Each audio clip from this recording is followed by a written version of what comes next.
guys, welcome back to my channel. This is Chihuahua Girl. So I am a Google surveyor. I have done over 2,000 Google surveys, and while in quarantine I figured, maybe I'd do some online actually my surveys, on my channel. So I usually don't comment about other people's videos, but I was watching this one video, actually several videos, because I am, I love YouTube. I think it's one of the greatest platforms ever to be made. So I decided I need to talk to you guys about what this one YouTuber is saying. If you are tired of the struggle in the United States, you need to think, like, really, she's urging you to think about moving to other countries.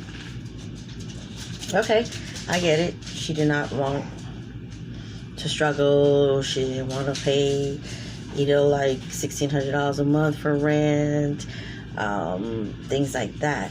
But guys, I mean, don't get me wrong, she had me going too. I was about to move.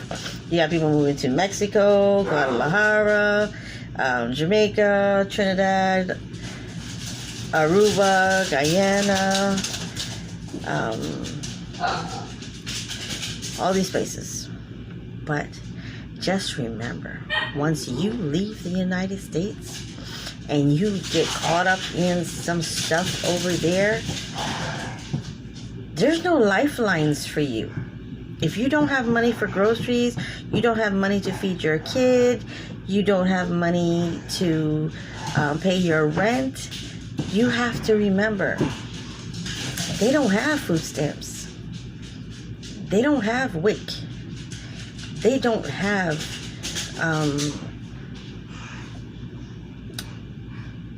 they don't get grants to like cover your rent like most of the counties do, that can help you for like one time out of a year or things like that.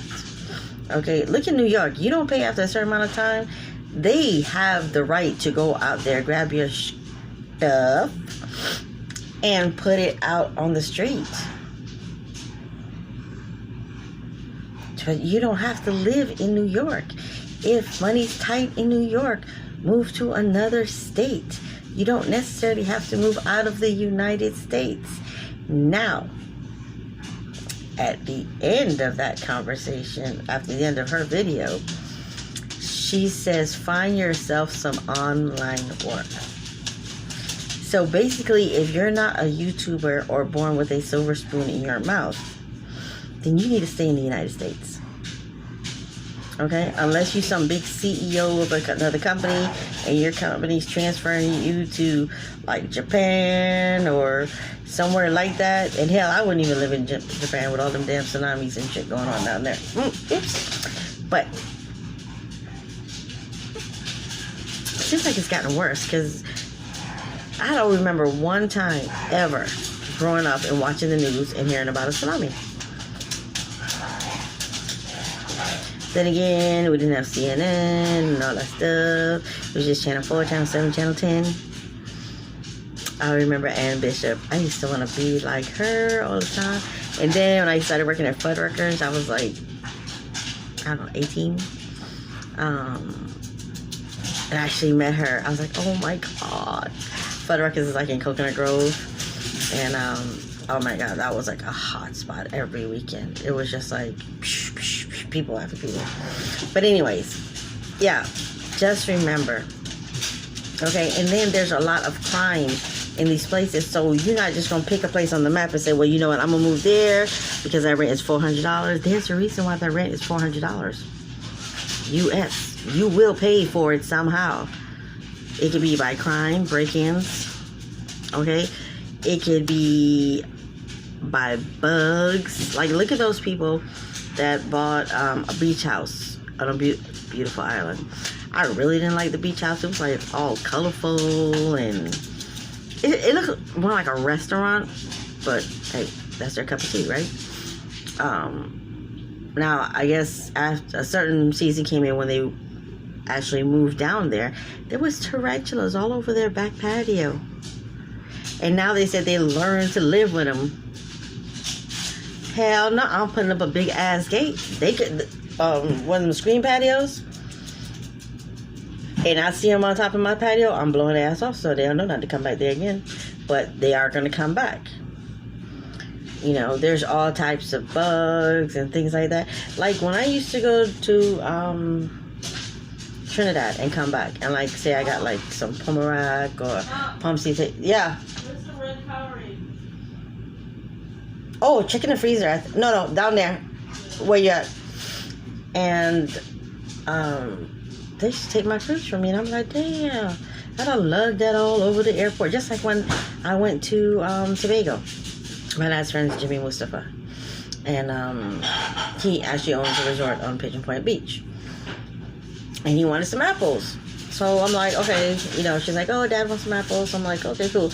I'm lugging this thing around the airport from home, and in the airplane, and I get to the airport, and I'm ready to, like, she's like, hey, because me and her daughter were like really, me and his daughter, she's older than me, but she would always take care of me when I come to Tobago. This man told me I had to throw them apples away. I'm like, why? They're like, you can't bring fruits into the country like that. What I should have done was stood back, bit and spit all over every single one of them, and then threw them in the trash. Because I threw the whole bag away. But I understand why now. When you're watching the thing with TSA on TV and like people bringing drugs, people doing this, and they have to take the fruits because there's certain places that have certain parasites that are embedded in the fruits. Okay, and if it comes to the United States, it will literally eat away at our vegetation. Like this would, like, I don't know if you guys remember, there was a time they had to go around everybody's house and cut down their citrus trees. I think it was like the orange trees or something like that because of some fungus or whatever. That's what this certain parasite could do. But I'm not telling you, hey guys, you know, hey, island living is probably amazing, but you have to remember, do your homework before you get down there. Do your homework. I'm sorry.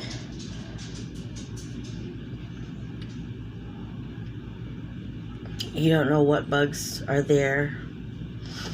And like she said, if they have these little things in the drain, in the bathroom and stuff like that.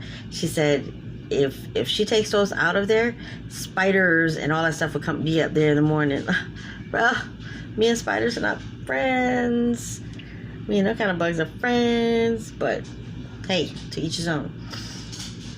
But you cannot move to the islands with $5,000 in your bank account. Okay, you have to have some type of money so that you got rent, you got food covered, you got utilities covered. I remember talking to this guy back in the early 2000s. He used to do pest control for us, right? Because he used to breed Rottweilers. So I didn't want to deal with no fleas, ticks, and all that stuff. And the fact that I had like 400 oak trees in my yard. So he said that he's always going to retire in Honduras because the rent over there is like $18 a month. Water is like $3 a month. Now, that was 20 years ago. Could be true. But what is coming with that price tag? You feel what I'm saying? You can't just say like, okay, I'm going to move down here. Not even with 10 grand. I wouldn't even try, because you have to look for a job. It's going to take you time to look for a job, for the right job that's going to be paying you. And what they are paying you, you convert that to US and you're like, does this work for me? You don't want to live in Boston anymore? You don't want to live in New York anymore? Because the places are high on rent. But I ain't gonna front though, like, they do take care of their people. Like, they got,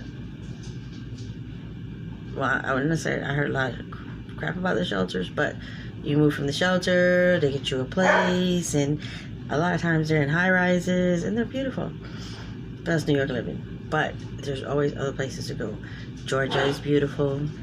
Just, unless you got money, don't move to Buckhead. Marietta is diverse. It's amazing. So there's other places to go within the United States. So at least you know you have that safety net there. But don't listen to these people. They're YouTubers and they're making money. Okay, in 1 month they gross, depending on how many subscribers and things like that. This is residual income, because even though if they have 50 old videos, people are still watching them. Okay, so they have income coming anywhere from like 6,000 and up, 20,000 a month, 200,000 a month, 45,000 a month. It all different. It's all different, but they can afford it. A lot of people can't.